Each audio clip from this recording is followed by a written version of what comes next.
apakah orang yang dikubur itu merindukan orang-orang yang dicintainya di dunia yang masih hidup? Dan apakah orang-orang yang dikubur juga mendengar orang-orang yang datang menziarahinya? Dan apakah orang-orang yang dikubur itu juga mereka saling menziarahi sesama mereka dalam kuburan?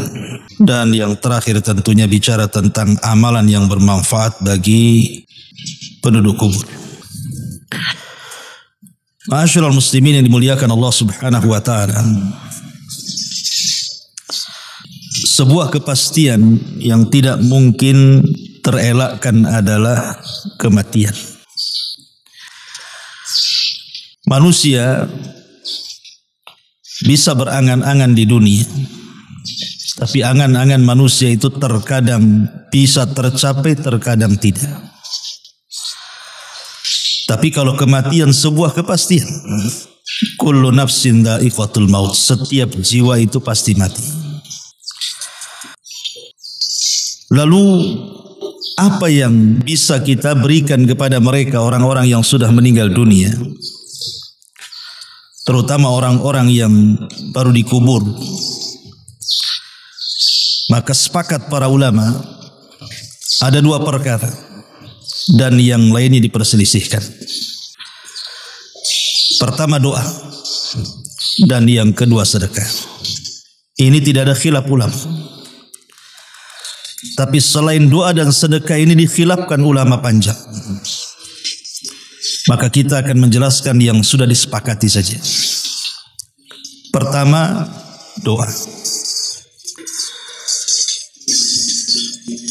Ketika Nabi SAW merintahkan kita untuk mensalatkan jenazah, maka di antara doa yang diajarkan Nabi SAW adalah Allahumma ighfir lahu warhamhu wa'fu anhu wa'afihi wa akrim nuzulahu wa wassi' madkhalahu waghsilhu bima'in wath-thalji wal barad wa nakkihi minal khataya kama yunaqqas thawbul abyadu minad danas wa abdilhu daran khairan min darihi wa ahlan khairan min ahlihi wa zawjan khairan min zawjihi waqihi fitnatal qabri wa adzabin nar.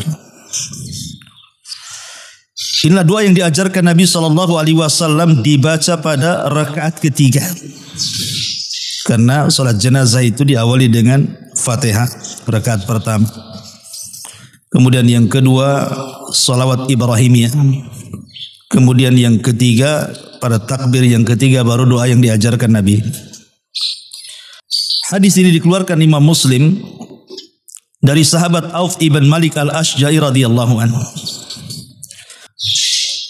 Jadi Nabi SAW mengajarkan doa kepada orang yang meninggal itu, ya Allah ampuni dia, rahmati dia, maafkan dia, muliakan tempat duduknya, luaskan kuburannya, mandikan dia dengan air, salju dan air dingin, bersihkan kesalahannya, sebagaimana baju yang kotor dibersihkan, gantikan tempat terbaik untuknya, keluarga terbaik untuknya, pasangan terbaik untuknya, dan selamatkan dia dari fitnah kubur dan adab neraka.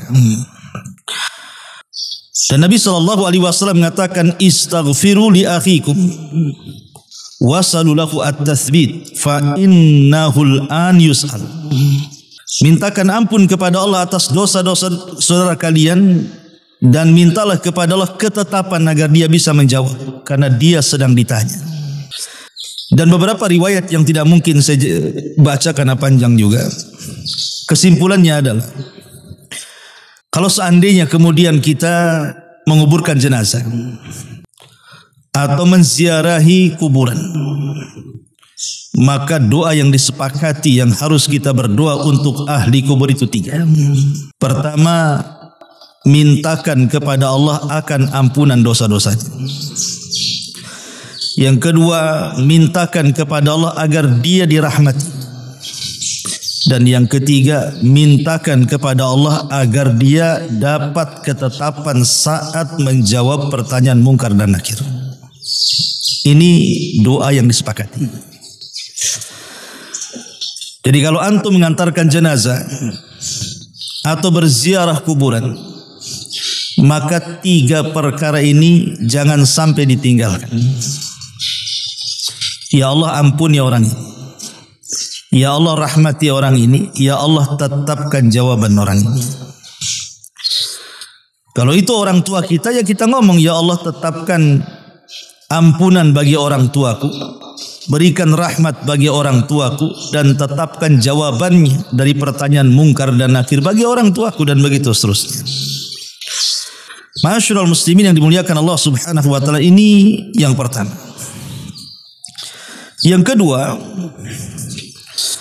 apakah orang-orang yang dikubur itu merindukan orang-orang yang dicintainya di dunia saat menziarahinya? Ma'asyiral muslimin yang dimuliakan Allah Subhanahu wa taala, terjadi silang pendapat di antara para ulama.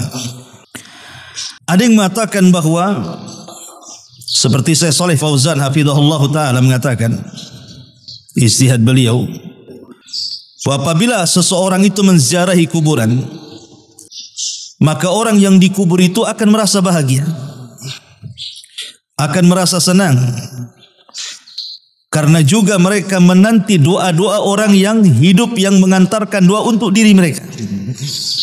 Jadi mereka senang dengan doa yang dihantarkan kepada mereka, bukan karena ziarah kuburnya. Karena ziarah kubur itu bermanfaat bukan untuk si mati, tapi ziarah kubur itu bermanfaat untuk kita yang hidup. Kata Nabi sallallahu alaihi wasallam, "Kuntu nahaitukum an ziyaratil kubur fazuruha fa innaha tudzakirukumul akhirah." Kata Nabi sallallahu alaihi wasallam, dulu aku larang kalian ziarah kubur. Sekarang ku perintahkan kalian ziarah kubur karena dengan ziarah itu mengingatkan kalian dengan kematian. Jadi ziarah kubur itu manfaat untuk kita yang berziarah. Mengingat akhirat, mengingat kematian, melembutkan hati, dan begitu seterusnya. Adapun yang dimaksud doa, itulah yang ditunggu-tunggu orang yang ada di kubur itu.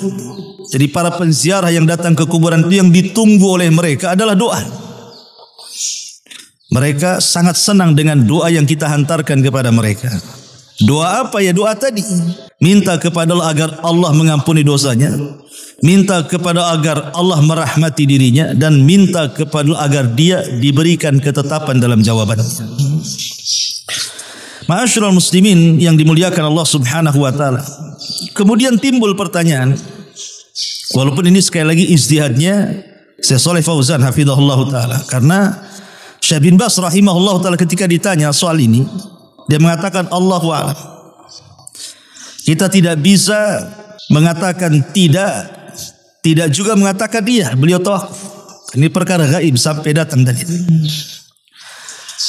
Termasuk juga perkara apakah orang yang ada di kubur itu mendengar. Maka ada yang mengatakan bahwa orang yang ada di kubur itu tidak mendengar apapun yang kita bicarakan di atas kubur.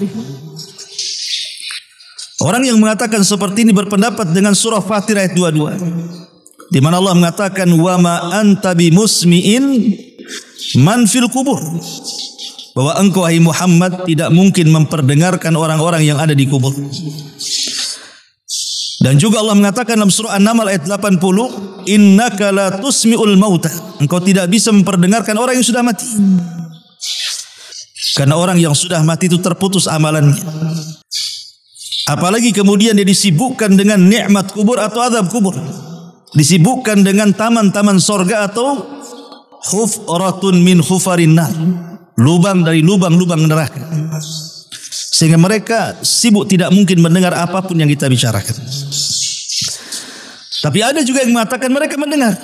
Dalilnya adalah ketika Nabi SAW setelah perang Badar, kita tahu bahwa jasad-jasad Abu Jahal, Rabi'ah, Syaibah, Umayyah itu diletakkan di lubang yang ada di Badar. Jadi jasad-jasad itu, bangkai-bangkai Abu Jahal itu Maka Nabi SAW tiba-tiba mengajak bicara bangkai-bangkai itu dan mengatakan, kata Nabi SAW, fa inni wajadtu ma wa'adani rabbi haqqan. Sesungguhnya aku, kata Nabi, sudah mendapatkan apa yang Allah janjikan kepadaku. Fahal wajadtum ma wa'ada rabbukum haqqan. Apakah kalian juga sama? Maka ketika itu Umar bin Khattab radhiyallahu anhu mengatakan, ya Rasulullah, kenapa kau bicara dengan orang mati? Gitu. Mereka sudah mati. Kenapa kau bicara dengan mereka? Maka Nabi SAW mengatakan, ma antum bi asma'a lima aqulu minhum walakinnakum la yastati'una an yujibu. Kalian tidak lebih mendengar dari aku kepada mereka, tapi mereka tidak sanggup menjawab. Mereka dengar tapi tidak bisa menjawab, gitu maksudnya. Dari hadis ini sebagian mengatakan orang-orang yang dikubur itu mendengar karena Rasul bicara masalahnya, cuma mereka tak bisa jawab. Tetapi sebagian lama membantah bahwa hadis ini bukan menunjukkan orang yang ada di kubur itu mendengar. Karena hadis ini bicara khususiyah Nabi, kekhususan Nabi saja. Sebagaimana ketika Nabi SAW lewat di dua kuburan yang disiksa, kemudian Nabi SAW membelah pelepah kurma, kemudian menancap di salah satu dari keduanya. Selama masih kering, kata Rasul, maka ini bisa meringankan azab. Ini khususnya Nabi mendengar orang yang diazab. Sama juga di sini. Adapun kemudian berdalil dengan bahwa orang-orang yang dikubur itu mendengar suara terompah. Kan ada hadis yang mengatakan, Nabi SAW mengatakan, innal mayyit idza wudi'a fi qabrihi innahu la yasma'u hafqani alihin idan saraf. Jadi si mayat itu apabila dikubur, maka mereka mendengar suara terompah orang yang mengantarnya. Sebagian mengatakan, lihat mereka mendengar, karena Rasul mengatakan mendengar. Tapi sebagian para ulama mengatakan tidak, maksudnya di sini mendengar itu saat itu saja. Saat dikubur saja mendengar. Apakah mendengar terus setiap ada orang yang ziarah kubur? Tidak. Karena konteks hadis ini adalah saat penguburan. Jadi saat kemudian si mayat itu dikubur, kemudian para pelayat dan pengantar itu pulang, disitulah dia mendengar suara terompah sandal yang semakin jauh meninggalkannya. Karena tidak ada dalil yang mengatakan bahwa dia mendengar seterusnya. Ini juga bantahan bagi orang yang berpendapat bahwa si mayat itu mendengar. Kesimpulannya wallahu alam, karena ini perkara gaib, kita tidak bisa menetapkan mendengar atau tidak mendengar. Tetapi secara dalil kita hanya bisa menetapkan perkara ini lewat dalil yang sahih. Seperti mamanya ketika si mayat dihantar ke kuburan, maka kemudian mereka akan berteriak-teriak dan mengatakan, kalau dia orang baik, qaddimuni, segerakan aku. Tapi kalau dia tidak baik, orang jahat, maka dia mengatakan, ya wailaha ila aina tadhhabuna biha, hendak kau bawa kemana aku, katanya. Artinya dia kan merasakan, tapi merasakannya saat itu saja, saat ketika diantar jenazah. Termasuk juga mendengar suara terompah. Adapun kemudian hadis yang mengatakan apakah kemudian orang yang datang berziarah kemudian mengucapkan salam, mereka mendengar dan menjawab salam, berdalil dengan hadis Nabi SAW, fa innaha turaddu alayya ruhi hatta arudda alaihi salam. Jadi apabila kita mengucapkan salawat kepada Rasul, maka Nabi SAW akan menjawab dalam kuburannya salam yang disampaikan malaikat kepadanya. Tapi ini juga, kalaupun sahih hadis ini, kata para ulama, ini khususiyah Nabi, bukan untuk yang lainnya. Tapi yang jelas bahwa karena ini perkara gaib, ada yang berpendapat mereka mendengar, ada yang berpendapat mereka tidak mendengar, maka kita katakan wallahu a'lam. Kita hanya menetapkan yang ditetapkan dalil, dan kita tidak menetapkan yang tidak ditetapkan dalil.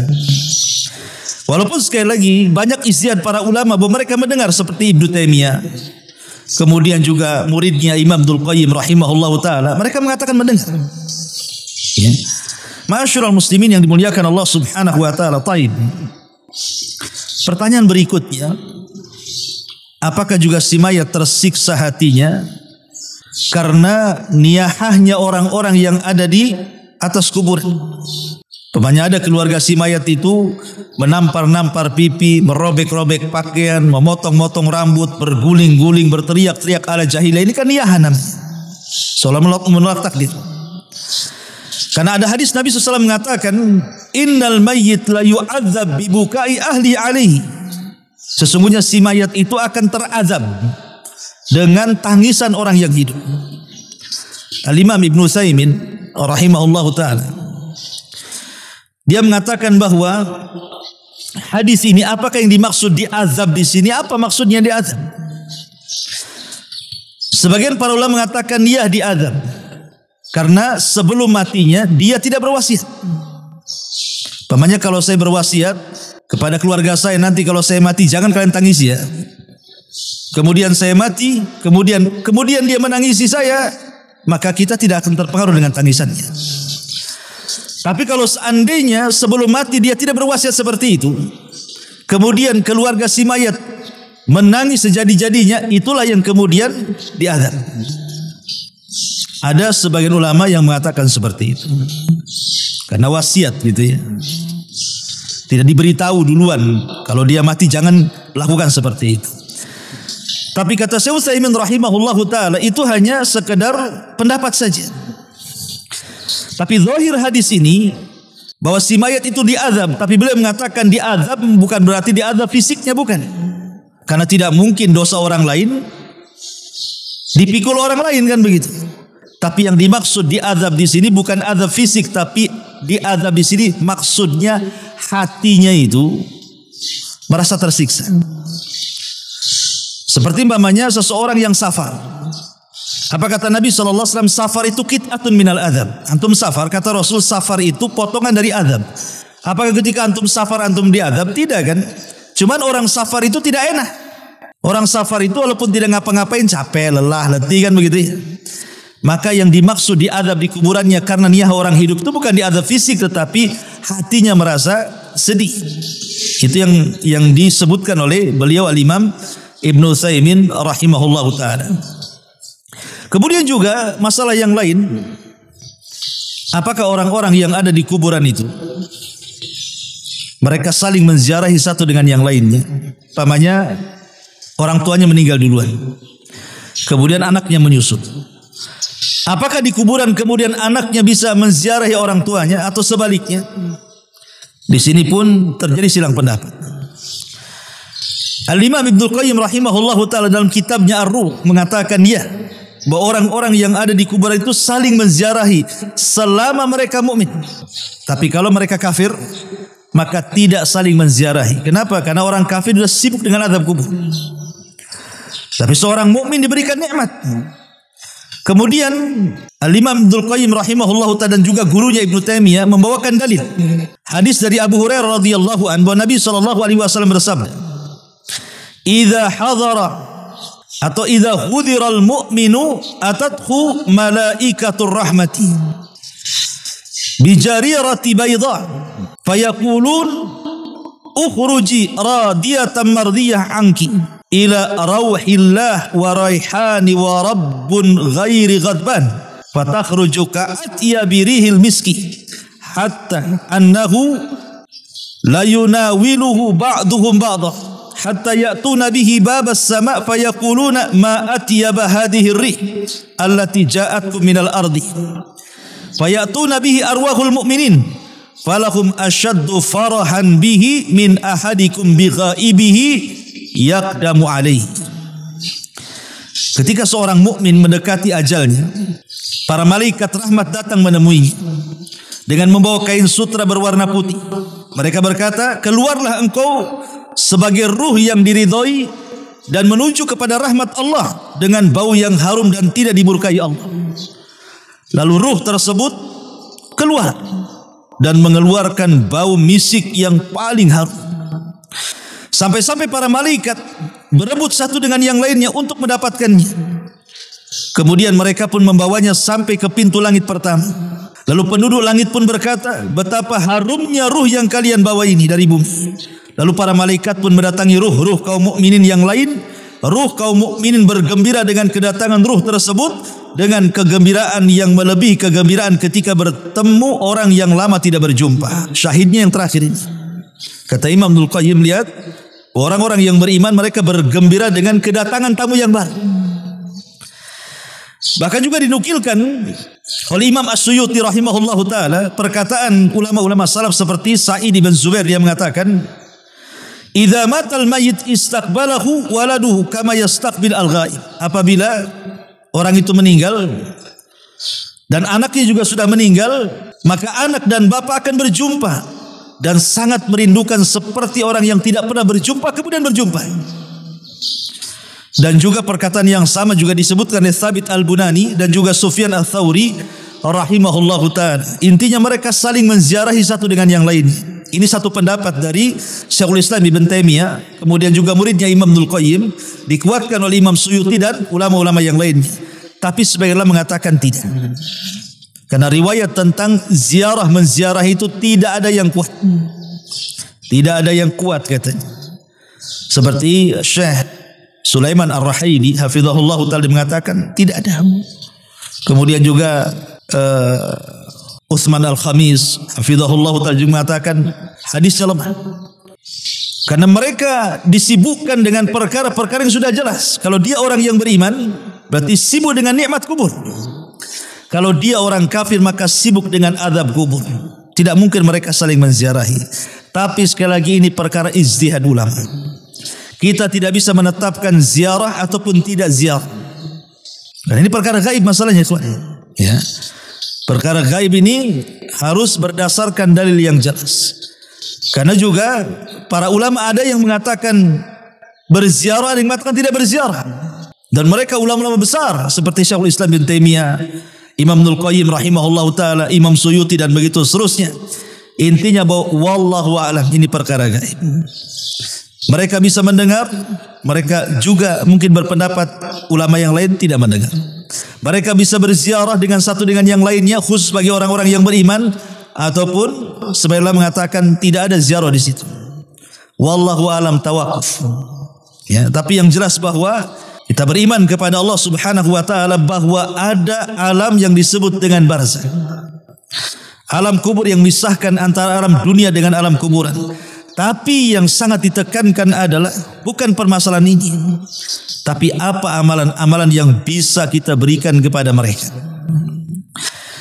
Ma'asyiral muslimin yang dimuliakan Allah Azza wa Jalla, ada 4 perkara yang sangat bermanfaat bagi si mayat. Pertama, berdoalah kepada Allah Subhanahu wa taala dengan doa istighfar, karena istighfar ini manfaat bagi si mayat. Disebutkan dalam sebuah hadis, innar rajula la turfa darajatuhu fil jannah. Ada seorang yang diangkat derajatnya di surga tinggi-tinggi, padahal amalnya sedikit, tapi bisa diangkat derajatnya tinggi-tinggi. Kemudian dikatakan, ya Rabb, aku tidak banyak beramal, kenapa kau tempatkan aku di tempat yang paling tinggi? Maka Nabi SAW terus menjelaskan dalam hadis ini, fayuqalu bistighfari waladika laka. Itu karena istighfar anakmu kepadamu. Ya, bagaimana dengan istighfar anak itu bisa mengangkat derajat kita di sisi Allah Subhanahu wa taala. Maka perbanyaklah istighfar. Kemudian yang kedua, as-sadaqatu, sedekah. Berdasarkan hadis Aisyah radhiyallahu anha, seorang laki-laki datang kepada Nabi sallallahu alaihi wasallam dan mengatakan, "Inna ummi uftutilat nafsuha." Sesungguhnya ibuku meninggal mendadak, katanya. Wa adhunnuha law takallamat tasaddaqat. Dan kalau dia ada kesempatan bicara, tentu dia akan bersedekah, tapi keburu meninggal mendadak. Fahallaha ajrun in tasaddaqtu anha. Apakah aku dapat pahala kalau aku bersedekah untuk ibuku? Maka Rasul mengatakan, "Na'am." Iya, hadis ini dikeluarkan Imam Bukhari. Jadi kalau kita ingin atau sayang dengan keluarga kita yang sudah meninggal dan ingin menyelamatkan mereka, maka rajin-rajinlah bersedekah. Niatkan pahalanya untuk orang-orang yang sudah meninggal. Ini yang kedua. Yang ketiga, menghajikan dan mengumrohkan. Menghajikan dan mengumrohkan setelah orang yang menghajikan dan mengumrohkan haji dan umroh, baru menghajikan dan mengumrohkan orang lain. Walaupun ini terjadi silang pendapat ya, ada yang mengatakan tidak sampai, ada yang mengatakan sampai. Tetapi karena ada riwayat yang mengatakan tentang masalah ini, seperti hadis Abdullah ibn Buraidah dari bapaknya radhiyallahu an, dia mengatakan, bainama ana jalisun inda Rasulillah sallallahu alaihi wasallam, ketika aku duduk di samping Nabi sallallahu alaihi wasallam, id atathu imra'atun, tiba-tiba datang seorang wanita, faqalat, dan dia mengatakan, inni tasaddaqtu ala ummi, saya ingin sedekah untuk ibuku. Maka kemudian Nabi sallallahu alaihi wasallam mengatakan, wajaba ajruki wa raddaha alaikil miras. Kemudian dia mengatakan, maka pahalamu akan sampai. Pahalamu akan sampai kepada ibuku. Kemudian dia mengatakan, ya Rasulullah, innahu kana 'alaiha saumu syahrin. Dia punya hutang puasa 1 bulan tuh. Afa asumu anha, apakah harus aku berpuasa untuk ibuku? Kata Rasul, sumi anha, puasa untuknya, karena itu hutang. Kemudian dia mengatakan, innaha lam tahuj, dia belum haji ya Rasulullah. Apa hujju anha, apakah aku boleh menghajikan? Maka Rasul mengatakan, hujji anha, hajikan untuk dia. Hadis ini keluarkan Imam Muslim. Artinya kalau seandainya kita menghajikan atau mengumrohkan setelah kita haji dan umroh, itu akan sampai pahalanya untuk orang tua kita. Ini yang ketiga. Yang keempat adalah qadha'u nadri. Kalau memang orang tua kita punya wasiat, punya nazar, punya keinginan, maka sampaikanlah wasiat itu. Laksanakan wasiat itu. Karena wasiat itu akan sampai kepadanya. Fa innallaha ahaqqu bil wafa. Allah lebih berhak untuk dibayar wasiat dan hutang-hutang orang tua. Dan banyak pembahasan ini ma'asyiral muslimin yang dimuliakan Allah Subhanahu wa taala. Tapi yang jelas bahwa inilah amalan-amalan yang sangat bermanfaat untuk orang yang sudah meninggal.